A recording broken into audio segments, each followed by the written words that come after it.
Τι είναι αυτό? Ένα σπουργίτη.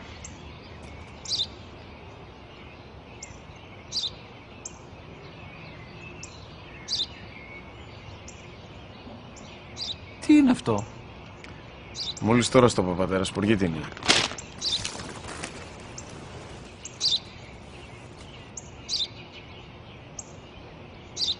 Τι είναι αυτό? Ένα σπουργίτη είναι, πατέρα. Ένα σπουργίτη. Σπου-γι-τι!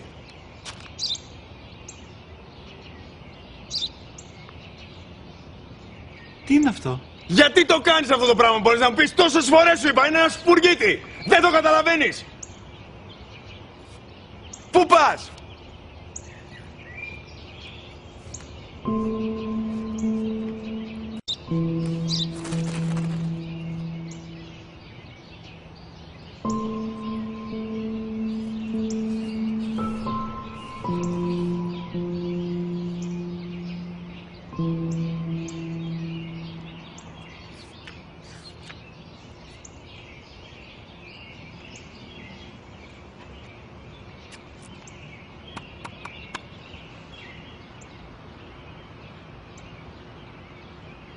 Δυνατά. Σήμερα ο μικρός μου γιος που πριν λίγες μέρες έκλεισε τα 3 καθόταν μαζί μου έξω στο πάρκο όταν ένα σπουργίτη ήρθε και κάθισε απέναντί μας. Ο γιος μου με ρώτησε 21 φορές τι ήταν αυτό και το απάντησα και τις 21 φορές ότι ήταν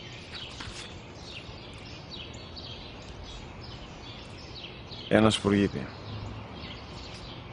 Τον αγκάλιασα τρυφερά και τις 21 φορές που μου έκανε την ίδια ερώτηση, ξανά και ξανά, χωρίς να εκνευριστώ, νιώθοντας στοργή για το αθώο μου αγοράκι. وَقَضَى رَبُّكَ أَلَّا تَعْبُدُوا